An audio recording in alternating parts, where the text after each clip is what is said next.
Hello everyone! In today's tutorial we're going to show you how to add a footer to your website. A footer is a consistent section at the bottom of your pages, and it's a great place to include information that you want to be available across your site, like contact information, copyright, or social media icons.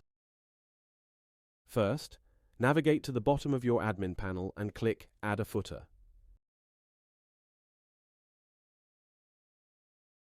You'll be prompted to select the type of content you want to include.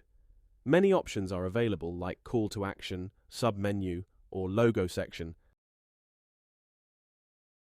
But for today, let's choose a simple footer template. We'll adjust the spacing by decreasing the padding, which is the space between the edge of the website and the content in the footer. To do so, right-click the footer, select Styles, and then reduce all padding values.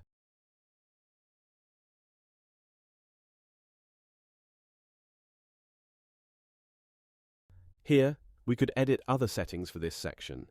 Set a minimum section height, add a background color, animations, and edit the mobile styles. Now it's time to customize the content. On the right, we'll update the social media links. Click the pen icon and select Change Content. We'll remove the Facebook icon and update the others. Since we've previously added social media icons elsewhere on our site, some links are already in place. Let's also edit the text in the middle of the footer. Just double-click on it to make your changes.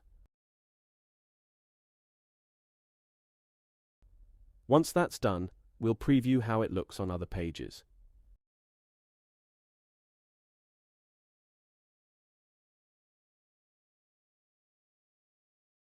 Perfect. Now we'll show you how to hide the footer on certain pages. This is done from the page settings. We'll go to Edit. Under Edit Pages, we'll click on Your Pages, and in the page list, select Settings next to a page. Here we enable Hide the Footer on this page. Confirm our choice, and reload the page. Let's have a look. The footer is now hidden on the home page.